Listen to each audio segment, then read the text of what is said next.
Teammates, vets have done a good job helping Kobe and I. Even guys like Keon. He's only been here for a year, but he's just been so helpful. And any questions that we have are answered, and any favors that we need are met. So can't complain.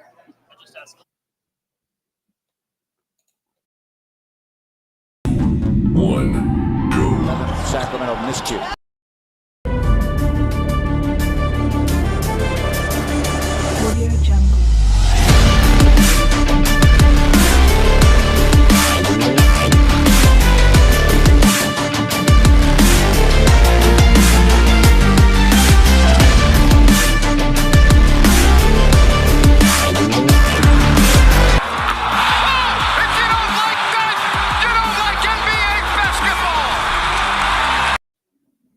What is up, Ryan in Sacktown here, coming with you with the Kings Court live edition. That's right, Tuesday.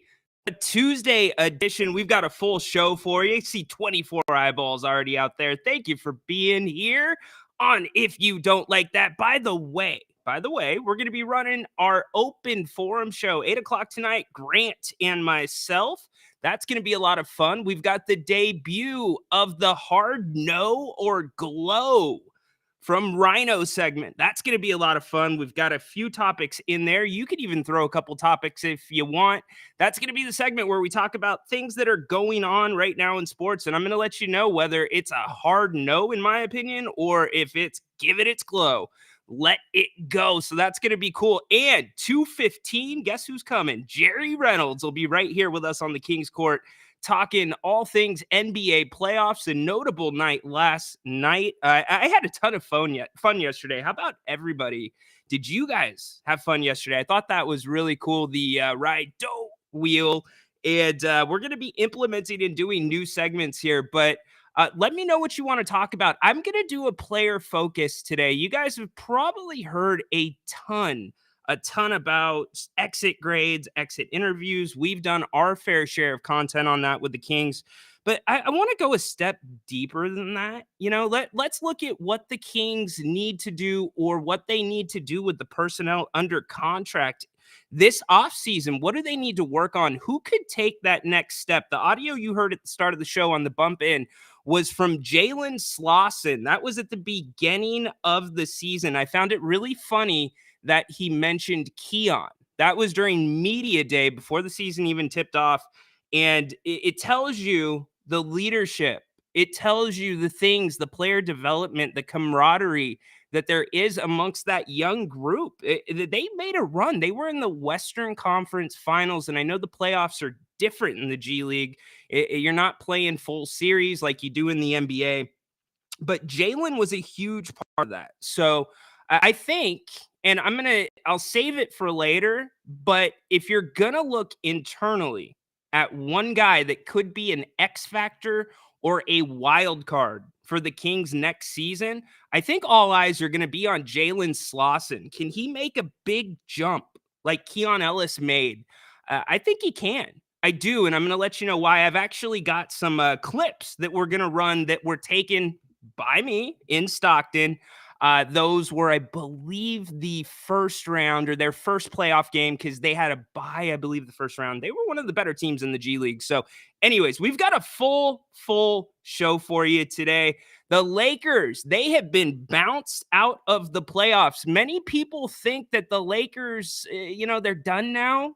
LeBron's old, they're going to be out of touch with the Western Conference. You've got Oklahoma City, running rampant. Minnesota. How about Anthony Edwards? We did a lot of talk with him or about him yesterday on the show. And I kind of put a strong take out there. I said, he's somewhere in between and not on the extremes. I'm taking a little bit from each guy because Anthony Edwards is not either player, but you see flashes of their games in him. And it's two guys. It's Vince Carter and it's Kobe Bryant, the Mamba. It's the Mamba. He's just got that classic two guard mentality.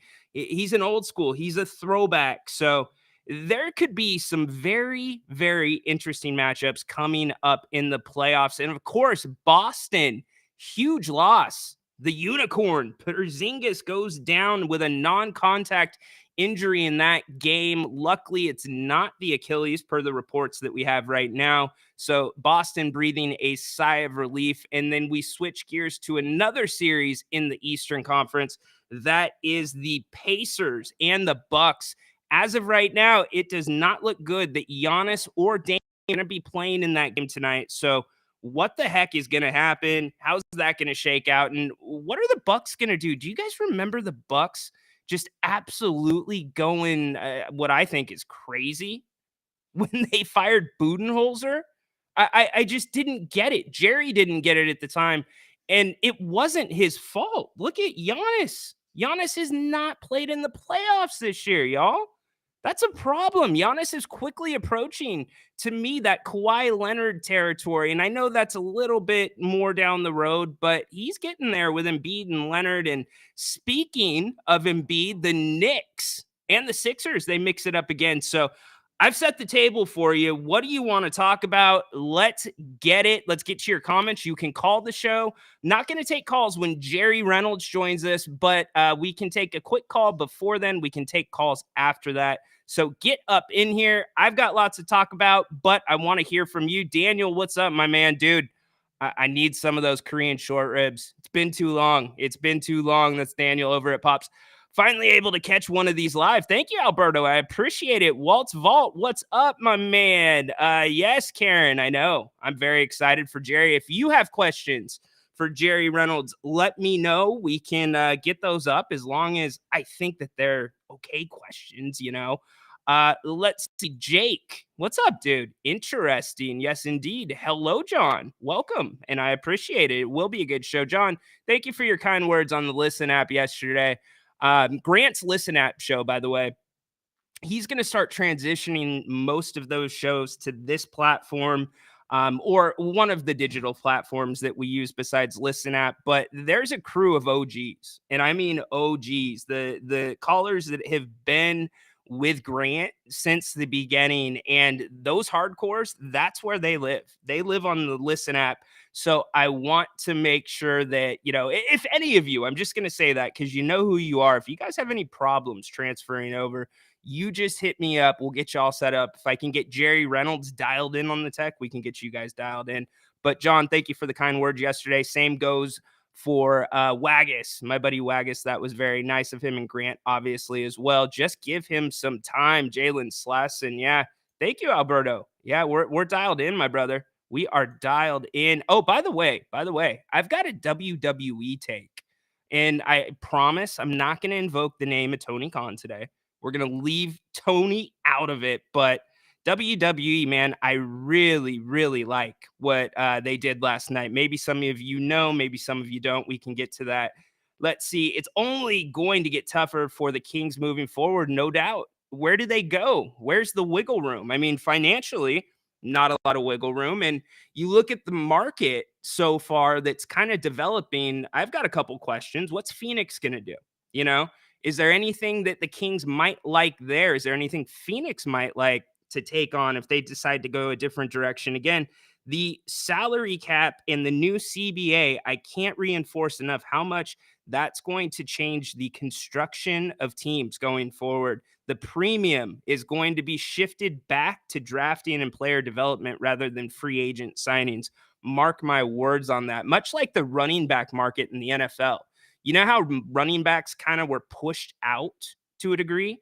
Yeah, that's what I'm talking about here. I'm not saying that you're going to get the same effect, but you're going to have free agent signings here and there. But the guys that are going to be desirable are the ones that show in their first year or two that they can do something in the NBA, because then guess what? You got them for another, usually 2 years at least, on a small or a lower contract. So now when you construct teams, you're not just looking to keep yourself under the cap or at least keep yourself competitive, you're also looking, who could maybe get us over the edge?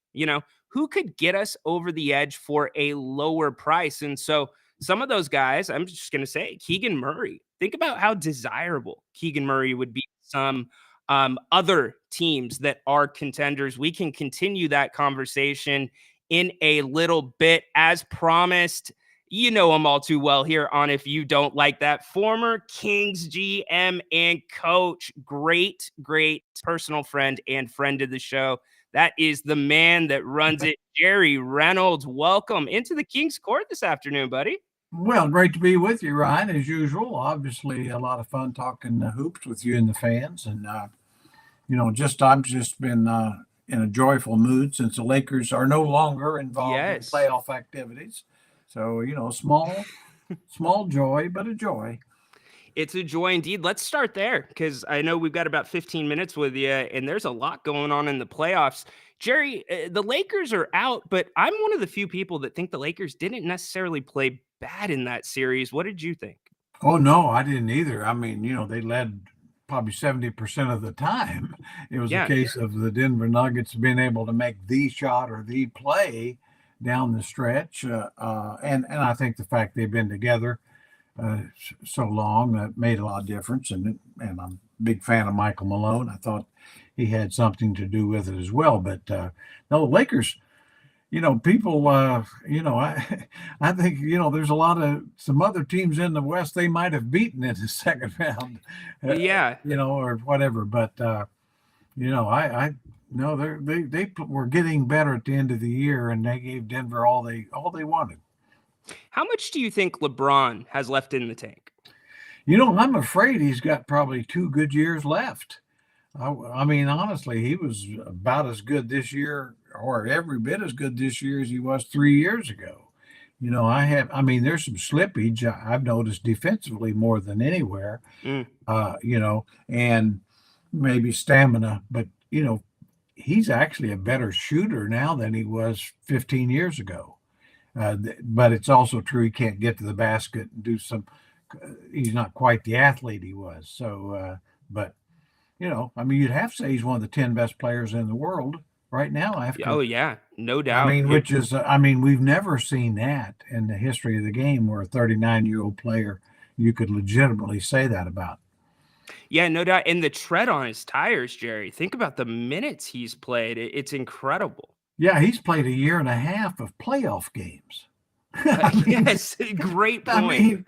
I've always said, I remember seeing him a lot in high school and scouted him and things, and I'd never seen a high school player that good. I mean, he was a one of one, and he still is. I guess, it's sad, too bad he plays for the Lakers, but, other than that, the guy's great. And like I say, I was always thankful that I got a chance to be involved with his first Nike commercial. That's so cool. And, when he was just a kid, and talked to him just a little bit, and he was a very nice young man. And so, it's all kind of a long ride out there. But LeBron's, whether you like him or don't like him, you can't deny his greatness. He is pretty great, Jerry. There's no doubt about that. And also in the Western Conference, we've got some teams that are moving on that are looking good. Minnesota, Oklahoma City. Jerry, who is impressing you the most so far in the West in the postseason? I think both those teams, and Denver, I still think Denver's the best team because they're a proven champion. But Minnesota and Oklahoma City are both capable. I think, if things break right and they have home court advantage, they could, either one could beat the Nuggets. I think it's possible. I like I say, I still just believe with Jokic and Murray, they got the two best. They got the 2 best players together, and that's always such a key. But Anthony Edwards, he's the coming thing. Shai Gilgeous-Alexander is probably a stronger candidate for MVP right now, but this kid is athletically, he gets to almost Jordan status with his breathtaking athleticism. Jerry, I'm so glad you said that. The last 2 days, and I started the show this way, and it's a really weird comp to do, but when I watch him, he's somewhere in between to me a Vince Carter and a Kobe Bryant. He's that old school two guard, but he's got this huge explosiveness. And I just feel like he's got the potential to be as special as anybody in the NBA for the future. Yeah, I agree. I mean, I don't know the guy's become a good deep shooter. If you pressure him, he gets to the basket and jumps over you. I mean, it's a little bit like Jordan. He's not, I don't know if he's going to continue to improve like Michael did as a young player, and where Michael got to be the best offensive player in the world and the best defensive player in the world. I don't know, and certainly that didn't happen with Vince Carter, as great as he was. But Kobe came close. Kobe in his prime, was very close to. He was a great defender as well as a great offensive player. But this kid, you can put him in the discussion. Now, the next 2 or 3 years will determine it. If he continues to improve, and I think he will. Yeah, no signs that he's going to be slowing down anytime soon. We talked about Denver, and again, they're not looking like they're going to slow down. Jerry, can they be beat if you get contributions like they've been getting from Michael Porter Jr. and also Aaron Gordon? The only weakness I see with them is just depth. They don't have as good a bench as they had last year. They lost to, Brown and Jeff Green. I thought were very good, bench players. Now, certainly the other Brown is improved, and they, the Watson is getting minutes and all, but I still think they're weaker off the bench, and so what that tells me is that Michael Malone doesn't have any problem playing his starters big minutes, and they should, and they can do it, but you can't afford any injuries. If Murray goes down, I don't think they're a contender. Yeah, it's a good point. That shot he made last night, that was just nails, Jerry. I mean, go with me here. The way a player, somebody like him, to be going full speed, in some ways, although he didn't have the pump fake, that shot was kind of like the elbow floating shot by Jordan against Cleveland. And I know it wasn't as big of a fadeaway, but it is incredibly hard to just drop on a dime like that and control your body. Yeah, he really has all the shots, I mean, that's the thing. He can go hard left, hard right, shoot the step away, like the one he made over Davis. I mean, and he has tremendous confidence, I mean, he's one of those guys who can miss 6 shots in a row, doesn't hesitate taking number 7, and because he knows he's that good, and his teammates know he's that good. And but yeah, he's a special talent. I think the only thing that keeps him being one of the top 3 or 4 guards is just injuries. He has not played. He's been hurt a lot, not just this year, but in his career. And great point. So that's, I mean, at some point that, he's been available at least in the most important games. So you got to give him credit for that. But that'll be I think the only thing that can hold him back. Can he play 70 plus games a year, which he hasn't done? Yeah, and most of the guys, and we'll get away from him, but a lot of the stars played more games this year. Adam Silver's plan worked. So we'll see if that keeps working going forward. Let's shift over to the East. Boston, Porzingis goes down, non-contact injury, kind of a ankle and then a calf, and then they're worried about the Achilles. But the bottom line is he's going to be out, and we're still waiting on a timeline there. But is Boston showing some vulnerability in this first round? I think they are, and I think there's so much of a 3-point shooting team, which are more so than they need to be, in my opinion. And they really are a 3-point settling team, which means some nights they don't go in. Yes, and of course Porzingis is a good 3-point shooter, but if he's out any length of time, I mean, certainly. They've got good backups.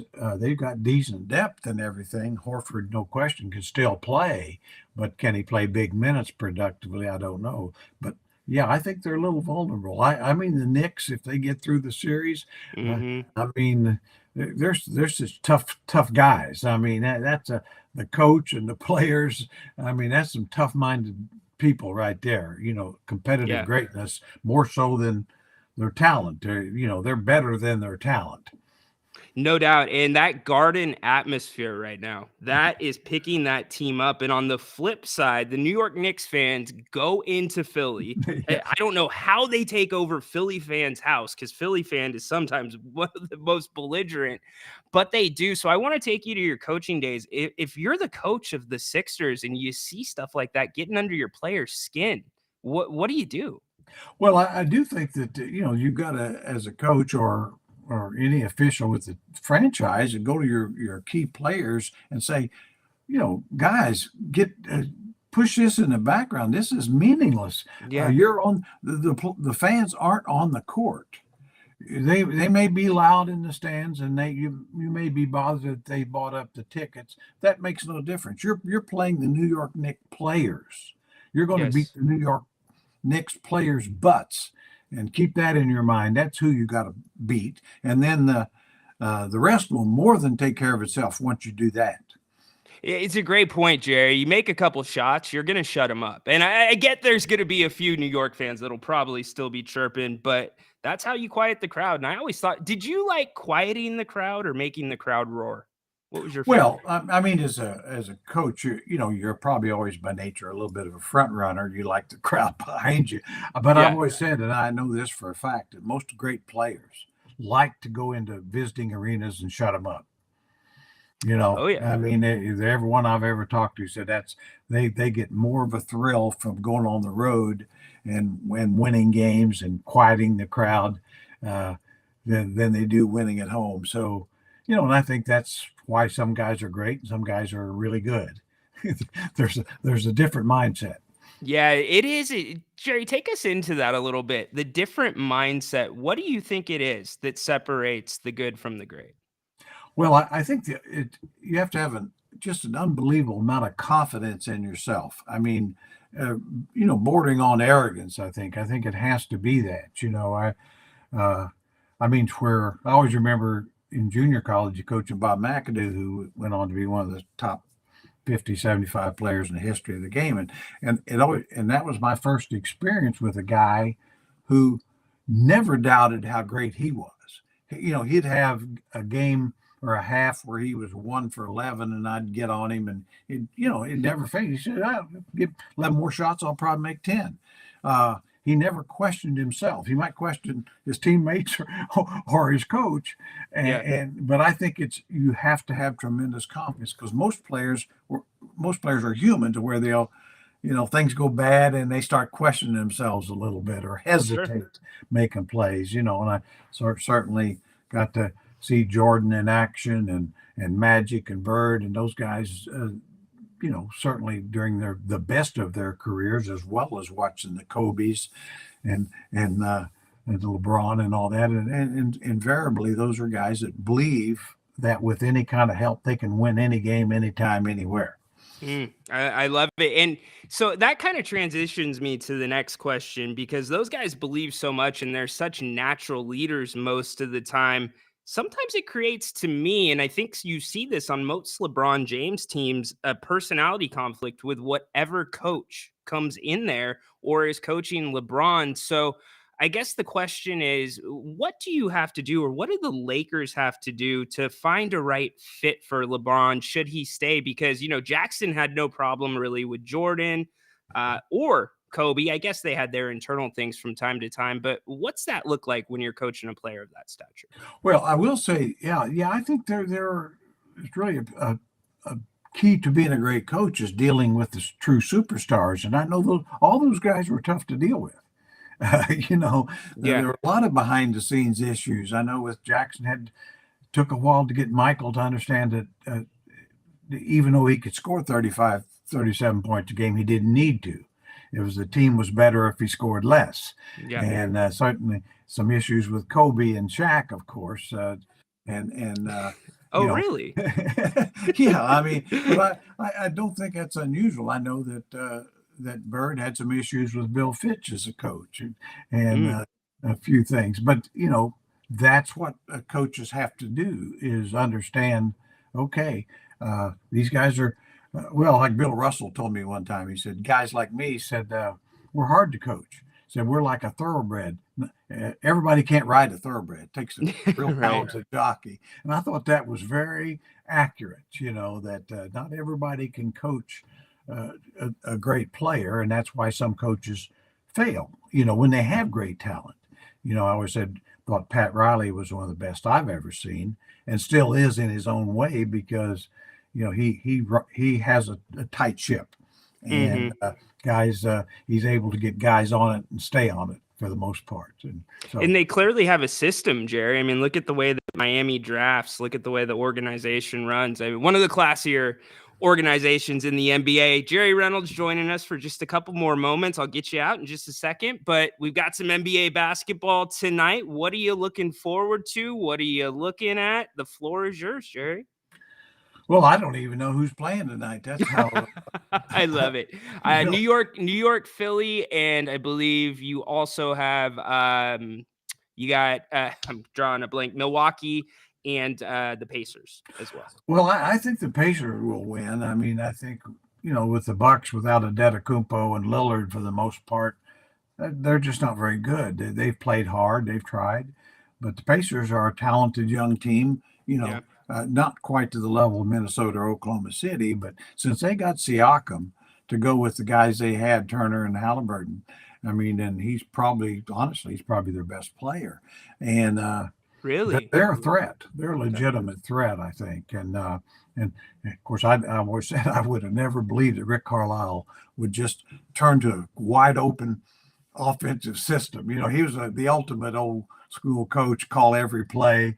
Guys have to look over there for the play, stuff like that. And they're the most open running team in the league now. So old dogs can learn new tricks. They can learn new tricks. It's a good point. I want to get you out on this because I meant to ask you this a couple days ago. Rick Carlisle, it feels like you forget he's even coaching in the NBA sometimes as a fan, but yet there he still is. He's done it in multiple places. Give us a little bit about Rick and what you like about his coaching style. Well, first of all, he is a lifer, and I mean, he's one of those guys that came up through the ranks. I always remember him. Of course, I got to know him a little bit as a player, and then he was a close friend with Larry Bird, and so I spent time, and he'd come back and spend a lot of time in summer with Larry, and so I got to spend time with him as well, and just a real basketball junkie, and then of course was assistant with Chuck Daly during some good teams, and then of course with Larry in Indiana, and then went on, as you just mentioned, had great success in Detroit as a head coach, great success in Indiana as a head coach. Dallas won a championship. His best team was probably one in Indiana that had injuries in the playoffs when Detroit beat them, when they were clearly better than Detroit, but they were injured, and then Detroit went on to win the championship. But success has followed him, and it's not an accident. I would say. Good point. He's one of those guys that, just coincidentally, teams get better when he arrives.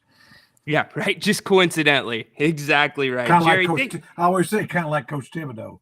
People, a lot of the media want to take shots at him, but it's like, is the team better than it was? Yes. Was the other team that he had better than it had been and since? Yes. Maybe I'll give the guy credit. Yeah, exactly. And he's worked out in New York. Some people weren't sure if that was going to work, but he got his guys, and it's working right now. Hey, he got those Villanova hard-nosed guys. Villanova guys. They're just like he is. They're just peas in a pod. They're not a soft body or thing on their body. They're just a little twisted steel, all of them. Great point. Yeah, they're just nails too. They hit national championship shots at the buzzer. They don't care. So. They don't care. They don't care. No, just bring it on. We'll bring our best. We'll handle it. Yeah. Hey, just one last thing on that. Yeah, please. Like Dante DiVincenzo was very mediocre in Sacramento, very mediocre in Golden State. He's terrific in New York.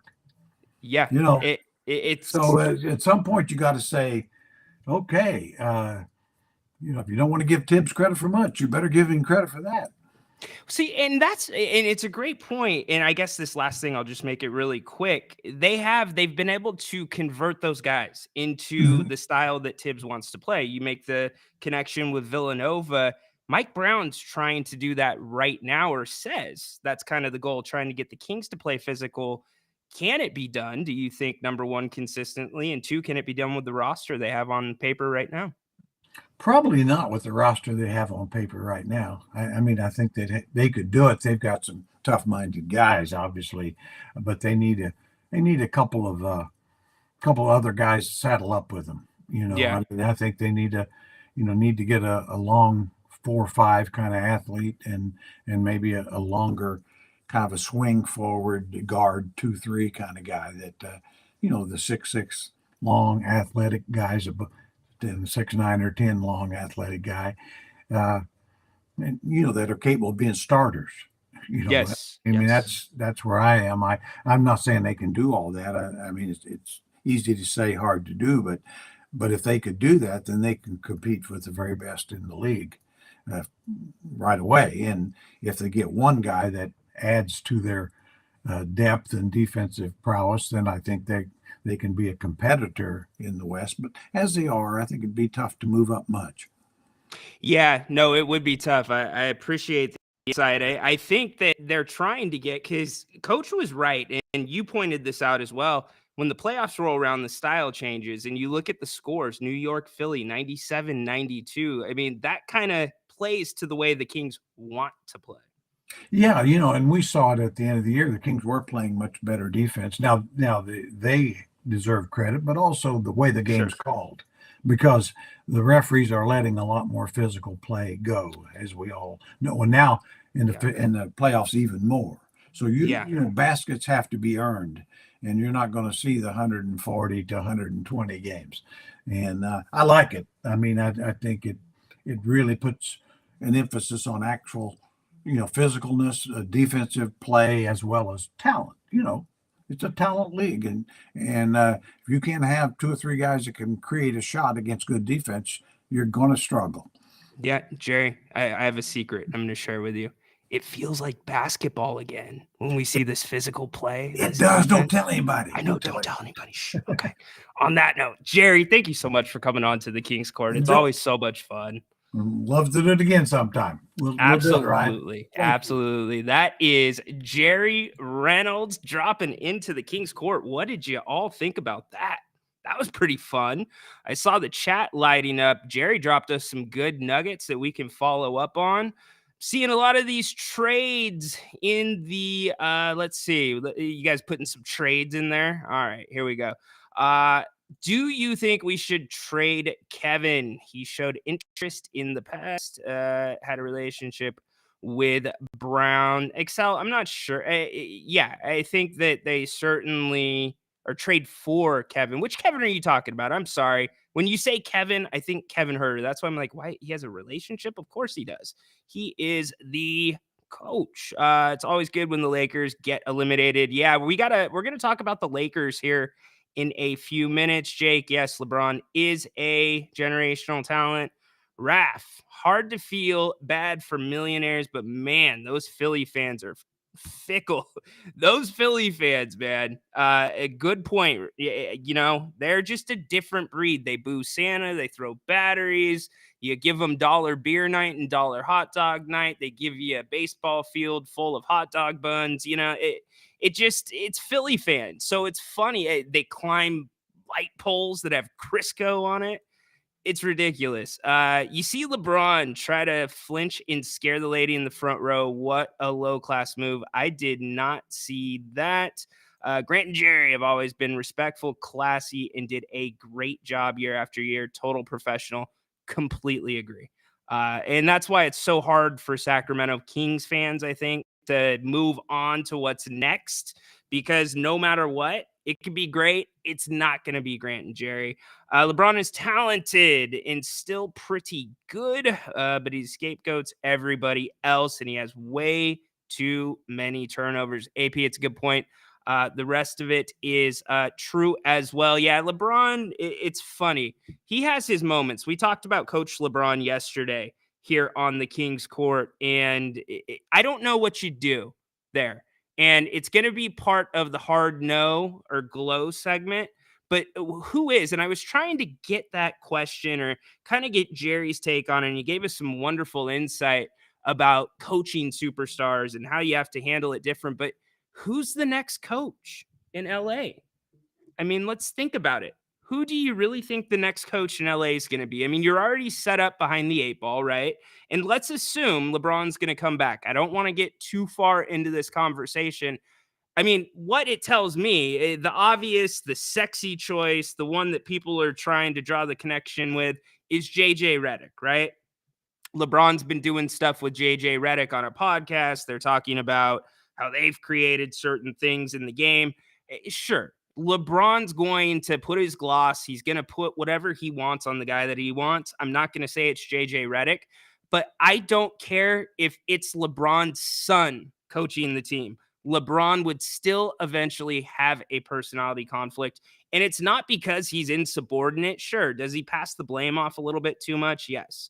I would like to hear him take more responsibility. Or I don't want to hear how great everything is when you're winning, but then when things are bad, you're not taking responsibility for what's going on, because a lot of the way that the Lakers are able to guard other guys is because of the lack of movement at times with LeBron. So we'll get to that in a little bit. We got an NBA Finals prediction. Celtics T-Wolves. Could be. I think we're headed for, I'm going to go on the record. I'm going on the record, New York and Denver in the NBA Finals. You got a big market, small market, but you got a team going for back-to-back championships. That will make a great NBA Finals, in my opinion. Please tap the like, of course. It's the live edition of the King's Court with Ryan in Sacktown, Rhino, whatever you want to call me, is all good. We've got a lot more show for you. We're going to get into Jalen Slawson. I want to talk about Jalen Slawson, and here's why. The reason that the Kings season was somewhat saved this season was because of Keon Ellis. Now, I'm not going to say it was strictly Keon's play. It was so great it saved the season. No, but he was that tool that allowed the Kings to do more things on defense that they weren't able to do with the guys that were getting the minutes there. And quite frankly, if Malik Monk goes down, you probably do not see the amount of minutes that Keon gets. And that's also Kevin Huerter going down as well. Does Keon get that opportunity? Jerry and I go back and forth on that all the time. 198. I love it. Live here on the King's Court with Rhino. Don't forget, we'll be back at 8 p.m. tonight with Grant. It's going to be an open forum show. You guys can call, ask questions about whatever you want to ask questions about. So getting back to Keon. Keon was a 2-year project. Keon is a guy that played out his eligibility in college. I've talked about it on the recorded King's Court. Eligibility in college and guys staying 4 or 5 years in this college environment, and I'm not just saying the NIL environment, but the college environment before, the one and done, when the NBA changed the rule back, you didn't see guys stick around as much. And now with the transfer portal, you're not seeing guys stick at a same school for 4 years, 5 years. They're moving around. College sports is closer to pro sports than it is college. And if any of you can tell me what the NCAA does, that would be great, because I'm still trying to figure that out. But the point of this, Keon comes with that. You know who else came with that? Keegan Murray. Keegan Murray played a full career in college. It makes a difference. The transition to the NBA is not as big of a shock to the system for a couple of reasons. One, the game slows down a little bit, okay?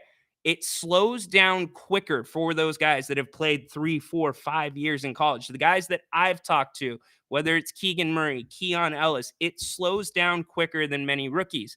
The other thing, many times they've been in leadership roles, and not leadership roles over 1 season, over 2, 3 seasons. And then to top that off, you have guys that aren't just training in the off season with their college teams and coaches. They're getting out. They're going to camps, pro camps. They're working with Steph Curry. They're working with pros, Rico Hines. They're doing all these different things in the offseason. So it's getting them that much closer to the pro game.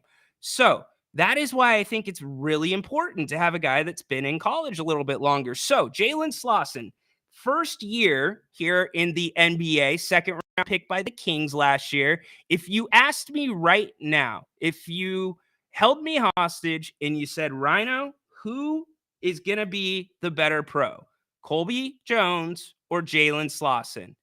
I would have to say Jalen Slauson right now. And I know it's completely counterintuitive because Colby got more run on the team. Colby had some success at points this season on the team. He's had success in Stockton. And also, Colby, a little bit, he was going to be a first round pick. The Kings traded back. It was a good move by Monty McNair.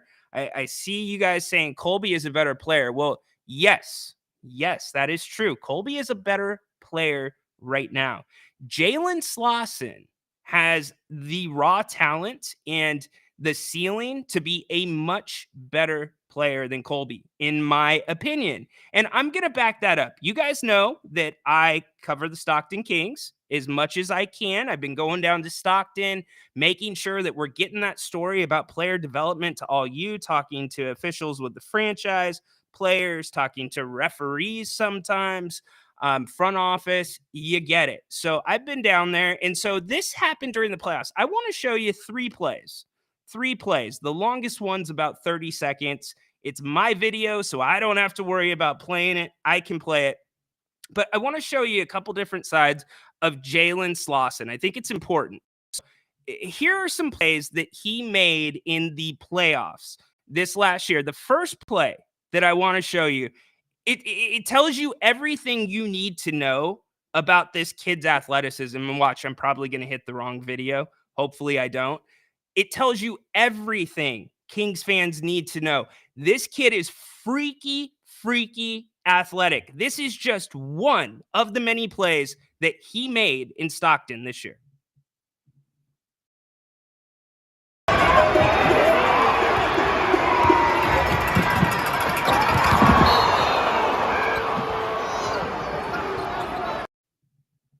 See that? Let's watch it one more time. He chases somebody down. I know he fouls him. He almost blocks the shot, but he almost hits his damn head on the rim. One more time for you.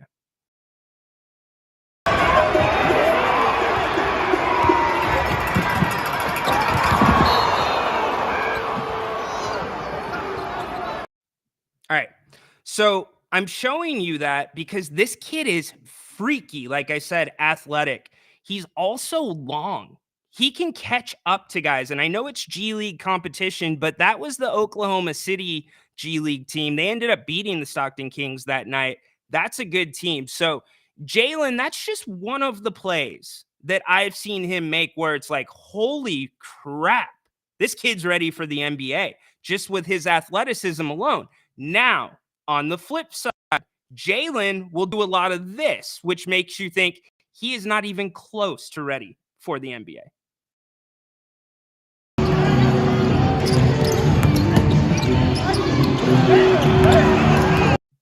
Do you guys see that? I'm going to play it one more time. I know the camera was a little bit high. He just drives into the lane and the ball's taken away from him. Just stripped away from him. One more time.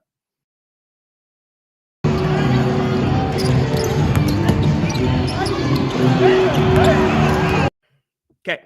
The reason I'm playing that is because for all the freaky athletic plays you see too many plays like that from Jalen. Now, I don't have video of this from Jalen, but he is, or at least in my opinion, from what I personally saw and was a part of, he holds guys accountable, or at least he held players on that roster accountable. He seemed like a leader of that team in Stockton. Scal didn't get back one play. I keep talking about this all the time. What's Jalen do? He lets him know. Think about that from a second-round pick in the NBA draft, telling a guy that has been tenured in the NBA at points in his career, had a couple of years with Sacramento.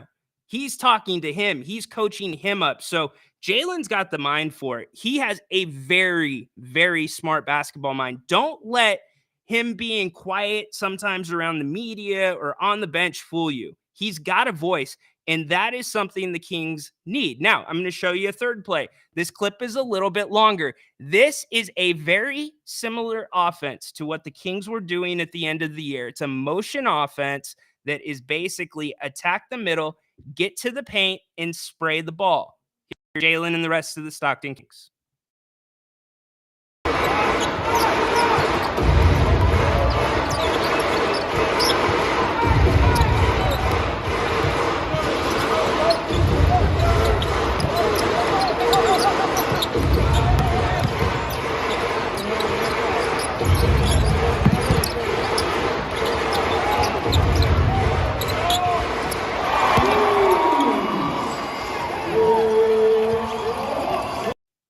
Okay, so Jalen can hit the three. Now, he's not able to hit the three at the clip that the Kings need him to hit it at. And he was a pretty darn good scorer in college, by the way. He had 19 in the NCAA tournament when his team, Furman, knocked off Virginia as a upset. So he can play with the big boys. There's no doubt about that. But you look at his numbers this last year, especially from beyond the arc, they leave a lot to be desired. If you're going to be on this Kings team, you've got to be able to shoot the three ball. We know that. His 3-point percentage in the G League this year, not great, only 26.4%. However, field goal percentage, much better, 47.8% in 30 games in the G League. The NBA hasn't really got a ton of run. I think he averages 3.4 minutes, but we know that's because of blowouts at times.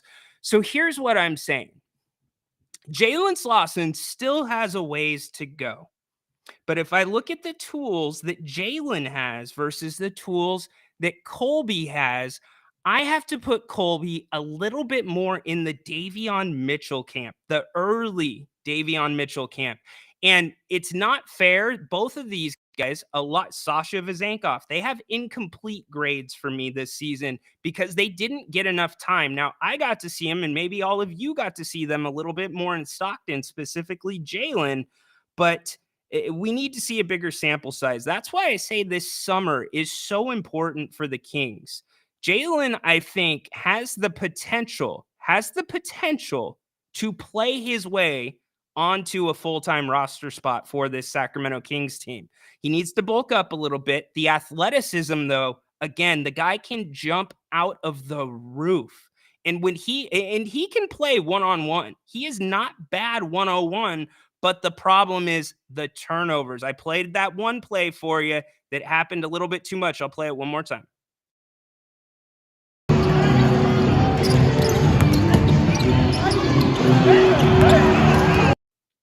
It's the plays like that. That's what landed Colby on the bench at the end of the season. You remember he played really well in one game down the stretch. Mike Brown went to him, I believe, in the Phoenix game, and Phoenix was like, And he was out of the game within, I think, 4 or 5 minutes, did not return after that. Duarte got the minutes for him. So if I'm Doug Christie, if I'm Gabriel Harris, if I'm Mike Brown, if I'm Monty McNair, I am putting Keon Ellis and Jalen Slauson on each other's hip this summer. Literally on each other's hip. Here's why. There's better guys that Jalen could be on. I know that Keegan spent the offseason last year a lot with Foxy, but I think Jalen could have a similar path and track and a similar road that Keon had last year, especially if guys are not playing the Mike Brown physical type of basketball that he wants them to play.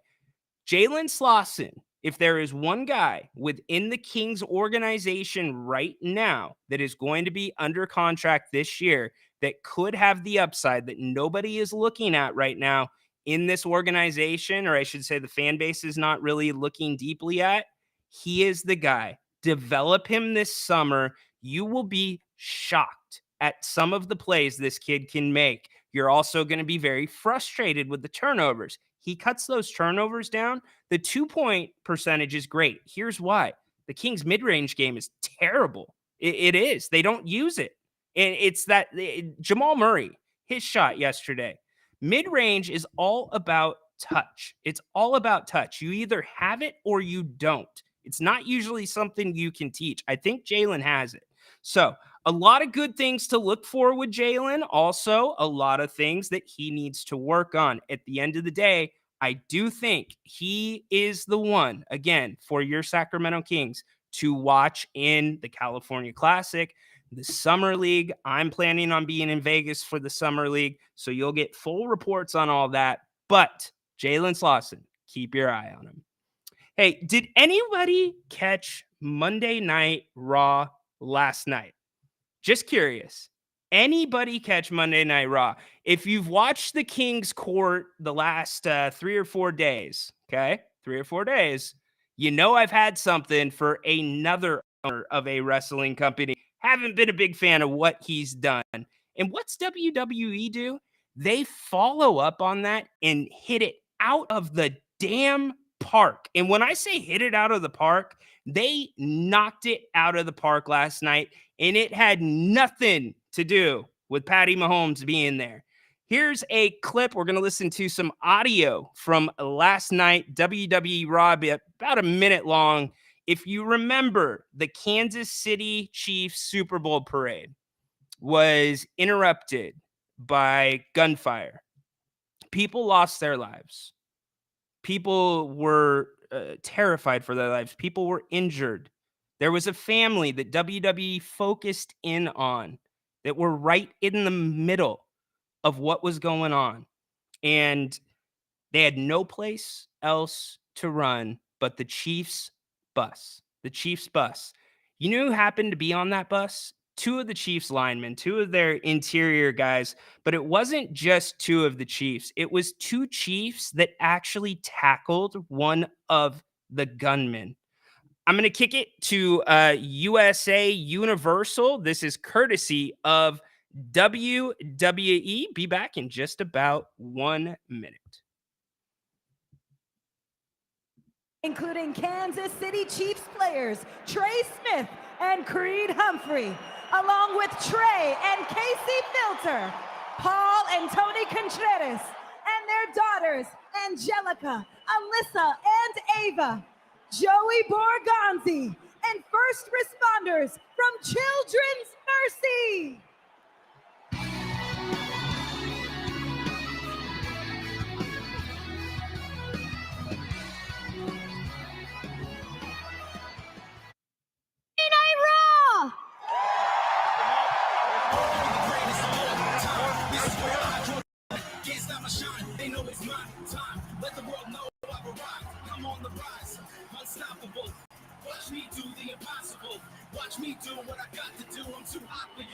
All right, let me paint the picture for you really quick because you don't have any video there. What's happening is you had representatives from the Children's Hospital.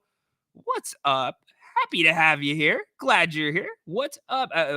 Theodorcus Megalo. That's a weird gloss. That's a new gloss. All right. What is it? Theodoricus? Theodorcus? Okay. Yeah, I think that's a clone. I think that's a clone. Bad timing. Are you a clone? Anyways, you've got first responders. You have the 2 Kansas City Chiefs that I talked about. In the ring, they have these really, really, really cool championship belts, different from the ones that WWE sells, has the Super Bowl logo in the middle of it. The kid has a belt as well. And the 2 linemen who tackled one of the gunmen pick him up on his shoulders and put him up in the middle of the ring, surrounded by, and this kid was a lifelong WWE fan, lifelong WWE and Kansas City Chiefs fan. What a moment for this young man. What a moment for the city of Kansas City. And what a moment just in general for people, for humanity. God, it was a beautiful thing. So great job by WWE. If you have not caught it, make sure that you go back. You can search it on YouTube. You can find it. It really is, to me, a must-see. You should check it out. And right on time, our resident clone, Haunted Horse, in the house. Yes, the show has not been canceled yet. In fact, the show is growing. We've got 215 right now, Haunted Horse. And we had Jerry Reynolds, Haunted Horse. What's next? You're going to tell me you have a show? Oh, my show's better. Blah, blah, blah, blah, blah. Why isn't your show canceled, Haunted Horse? Assuming you have a show. Just kidding. Haunted Horse created the Open for Grant this year. So he is a friend of the show and a good guy and a clone. And as he says, clones are going to clone. All right, it is time for the segment I was telling you about. It's going to be our Tuesday staple. It's going to be hard no or glow. So I'm going to give us a topic. You guys can put your answers into the chat. If you want to call and participate in the segment, you are more than welcome to. In fact, I will put another link in the chat. You don't have to be on camera. If you don't want to, you can call in and contribute. The link is also above my shoulder as well. All you got to do is click that. So we're going to talk about some topical things in the media. We've already talked about a few of them with Jerry Reynolds and the NBA and the Lakers specifically. And that's what I want to talk about. The Lakers and LeBron James. A lot of talk about whether or not LeBron James has played his last game in La La Land. Now, remember, he can opt out of his contract. The Lakers have made it very clear that he, whatever he wants, he's going to get from them. I think one of the things he's looking for is a no trade clause. If he opts out, he can have one of those put in. Now, the question that I want to ask all of you, and we're going to say hard no or glow. The question is a championship the top priority for LeBron right now? Is a championship the top priority? You guys can put your answers in the chat. I have my answer, and I'm going to play it for you right now. Oh, actually, you know what? We need to hear from LeBron first. Excuse me. But they end up ultimately winning 4-5. First of all, you tip your hat to them. Defending champions, super great team, super well coached, and you tip your hats. I mean, they made the plays down the stretch, to win this series, and so you get credit where credit is due. That's for sure. Couldn't be any closer to when you just got off the floor, but have you given any initial thoughts of what comes next this summer for next season? No, I just want to get home to the family, honestly. Start looking at the schedule. Obviously, I got, my son, one of my boys is just trying to decide if he's going to, enter the draft or go back to school. I got another kid that's playing AU ball right now. My daughter is playing volleyball. And my wife is doing so many great things. So it's about family right now. And then in a couple months, I go to Vegas for training camp. So I got to rest my body for USAB, but that's kind of the initial thoughts. So that was LeBron after the game. He was asked if he has played his last game as a Laker, said he wasn't going to answer it. So is it going to be a hard no for me that a championship is the most important thing to LeBron James in his career right now? Or is it going to be a glow? Yes, I think that a championship is the most important thing. Here's my answer. Oh, you get nothing. You lose. Good day, sir. It's a hard no. A championship is not the most important thing to LeBron James right now. And I want to be really careful about how I word this. I want to be very careful because he is, as Jerry laid out, one of the best players of all time to play the game. Can we could talk about LeBron 3 days. Yeah, you're right, Baki. We could, but that's why he's in this segment. We're going to keep it brief.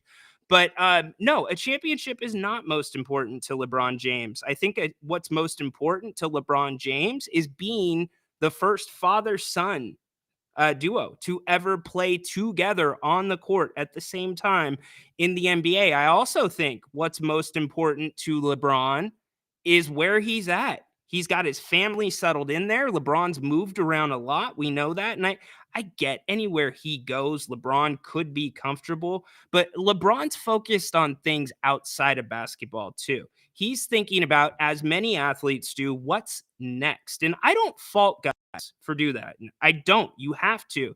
But he's got everything he needs in La La Land right now. So to me, and we kind of hit on it with Jerry, I do not think the Lakers are that far off. If you guys think that the Lakers are in the basement now, they're not.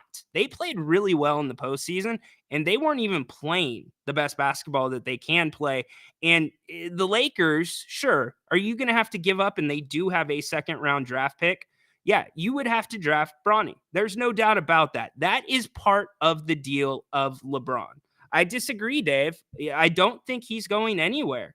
Why would he? Dave, why would he? He has a franchise that's beholden to him right now. Think about the business of LeBron James. Don't just think about basketball for LeBron James. Think about the business. Think about the money the Lakers make off of his NIL. A lot. Think about, is there any other situation in the NBA where you are going to be featured nationally at least once a week, usually, where you're in a massive market like LeBron is, the weather, a little bit better than Cleveland. Yeah. Cleveland? Yeah. Much better than Cleveland. And it's what he wants, Dave. And yeah, fair enough. He's gone. He's fishing. That is correct. And by the way, Charles Barkley, he's going to be a part of this segment too. But he's going to hand the next coach. He's going to play with his son. And again, the Lakers are not far off. They get a couple players. They make a couple moves. The Lakers are still here to contend. A 40-year-old LeBron James is just fine. And I think the argument, and I've made this argument, would LeBron play for less money somewhere else to win a championship? I don't think he needs to. LeBron, secure the bag. I think he's going to take the bag. He can get one more max deal, which the Lakers will give him. He can get a no trade clause, and the rest is history. So that is my take. I say it is a hard no that LeBron's top priority is winning a championship. Now, let's piggyback on that for a second. If you remember, our buddy Charles Barkley, you guys know Chuck? Grant, one of Grant's favorites, Charles Barkley, by the way. Does anybody go to the celebrity golf tournament at Edgewood? Has anybody been to that, or do you go to that regularly? Shaq is the Lakers coach. No, LeBron is the Lakers coach. We established that yesterday. But does anybody go to that tournament? I got to go. My family has a cabin about 15 minutes from Tahoe. So we'd spend summers, or a lot of the summer, up there. And we got to go one year. We got there early. I was still in high school. Been there, done that, Haunted Horse says. Nice. I was still in high school, but we got there so early before one of the rounds. We got to talk to Charles. We got to talk to Jerry Rice. And it wasn't just like, hey, Chuck, hey, Jerry. It was like 5-10 minute conversations. What a cool dude. And Charles was like, you know what? I have a superstition. I don't sign anything before I play, but you guys will be the only people that I sign for after the game. And you know what he did? He found us on the 18th walking through, and he signed stuff for us. So I love me some Charles Barkley inside the NBA. Definitely one of the best studio NBA show ever. Charles Barkley catching some heat for some comments that he made about Galveston, Texas. This is courtesy of TNT.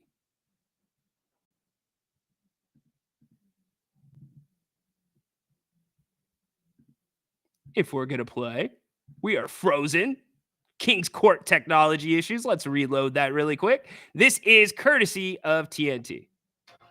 Disappointing on us. Where they going, Chuck? Galveston. That dirty ass water. We're not even gonna send them to Cancun. We're gonna send them to Galveston with that dirty ass water be washed up on the shore. You people think they're in the beach.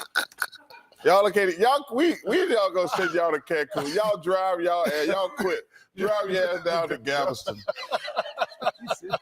Come on, man. So they're not taking a little. Come on, they need to try, man. We're not getting them no plane ticket to the beach.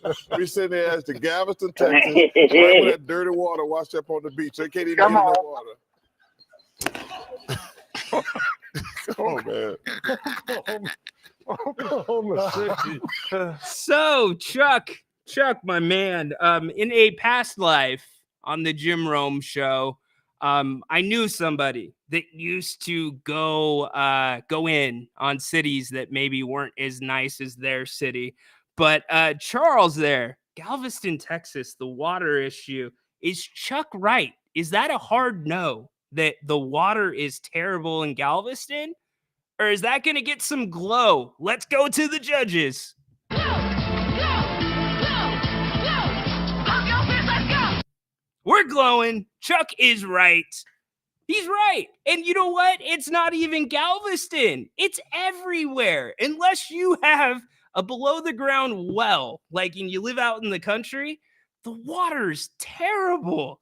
I live in Elk Grove. The water stinks coming out of the faucet. In fact, we bought this water like thing where you have a tester in it, right? And I don't know what it's measured in, but I know it's supposed to be 0. There should be none of it in it for drinking water. The thing that we are measuring for, it commonly comes out of the faucet at like 100. And we're not like in the inner city. We're in a suburb. The water is a problem everywhere. Oh, you get nothing. No, you do get something. You do get something. You need to get better water. I mean, how much do you guys pay for water? Water filter and boil. I get it, but shouldn't the water not smell? And by the way, it's not the smell of the water that's bad. The water has damn near ruined my car. I can't even run the sprinklers at our house. I have white marks on the side of my car, and we're in Elk Grove. So Galveston on the coast, Berkeley water filter, boil it before filter. Yeah, there you go. So Chuck's right. It could be Galveston. It could be anywhere. The water is terrible right now.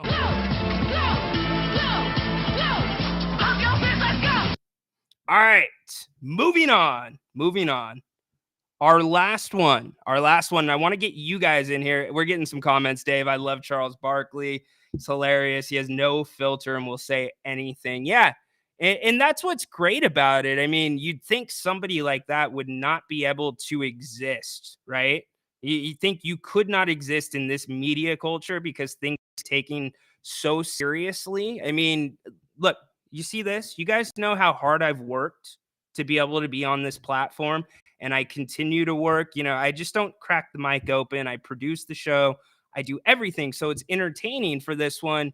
But the fact that I have done enough to allow me to be on this platform, Grant allow me to be on this platform, it's not lost on me. But if I say one bad thing, y'all, one bad thing, one slip of the tongue, it's like Russian roulette. This is a microphone. It's also a dangerous weapon. So you got to be careful about what you say. And Chuck finds a way to do it with a smile on his face to where, you know, it's just fun and there's no big thing going on. So he is very lovable. I live in Elk Grove. I just went to restaurants and bought bottled water. Yeah, you just went to restaurants and brought bottled water. There you go. Yeah, it's everywhere. My mother-in-law, she has a place in the country that's about 20 minutes from where we live, and she has the best water in the world. It comes straight from the well, and it's a 0. And that's the other problem. You know what? I'm gonna give a glow to Chuck. He's absolutely right, but I'm gonna give a. Oh, you get nothing. You lose. Good day, sir.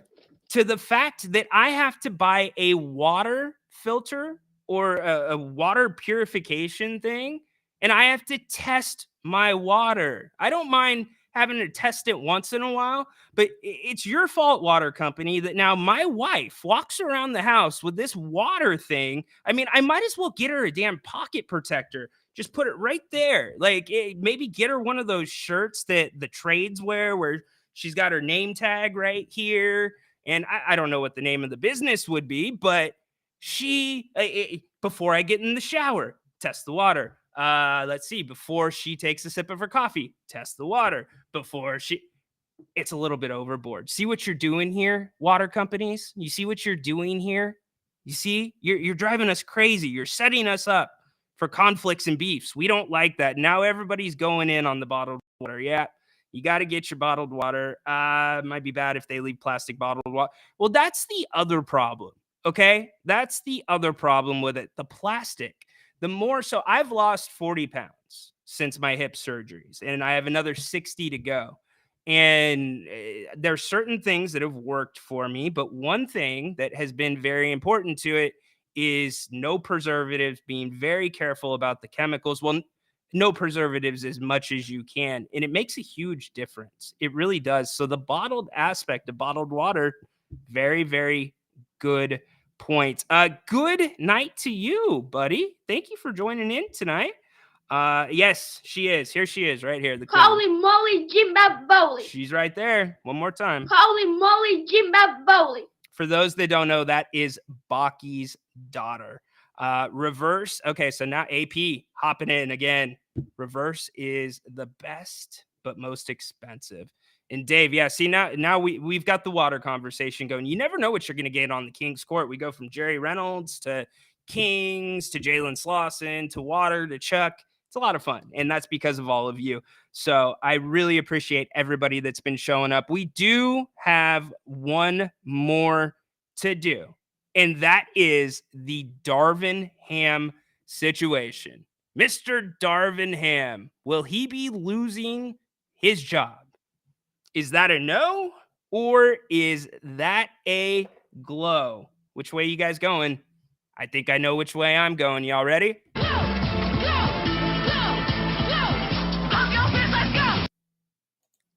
Yeah, thanks, Patrick. Good night, buddy. All the way from Long Island. Hey, Patrick, good luck to your Knicks tonight, dude. Appreciate you tuning in.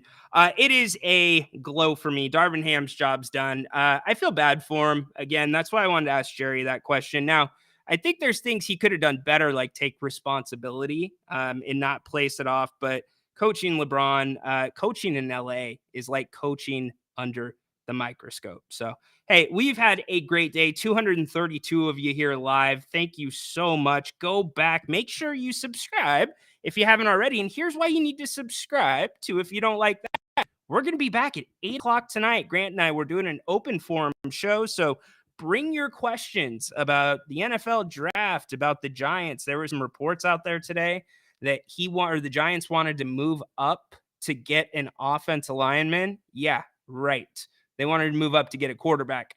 But you can talk about the Giants. You can talk about lacrosse. You can talk about whatever you want tonight with Grant and I. We'll be taking calls. That will be a lot of fun. And then also, if you are not subscribed to the Kings Court, make sure you go check me out on Twitter. You can follow me there. You'll get all the episodes. And remember, the Kings Court, you get a live episode every day at 2 o'clock, and then you get a recorded episode usually to set up the day. So I haven't, you know what? I'm lying. You didn't get a recorded episode tonight because we're going to be back at 8 o'clock tonight. So, but we will be back tomorrow. We'll have another, most likely, surprise guest. So make sure that you're around for that. We'll have some new segments, and we're creating weekly segments. I want to get your guys' interaction, your calls. I know I missed a lot of the comments during the Jalen Slauson segment. So I'll go back and check those before the 8 o'clock show and see what you had to say. But thank you all so much for being here. And thank you for making this your choice for Sacramento sports before your drive home. You've got other choices you've chosen. If you don't like that, we will be here all off season, not just with the Kings, but with everything, some topical stuff, some fun stuff, and certainly the Kings coverage that you guys know that comes from this channel. Make it a great rest of the day. Go Kings. Tadora, give it to me. Holy moly, Jimbaboli. Light the beam. Court. Oh, don't forget, 8 p.m. Be back with Grant. He will be here.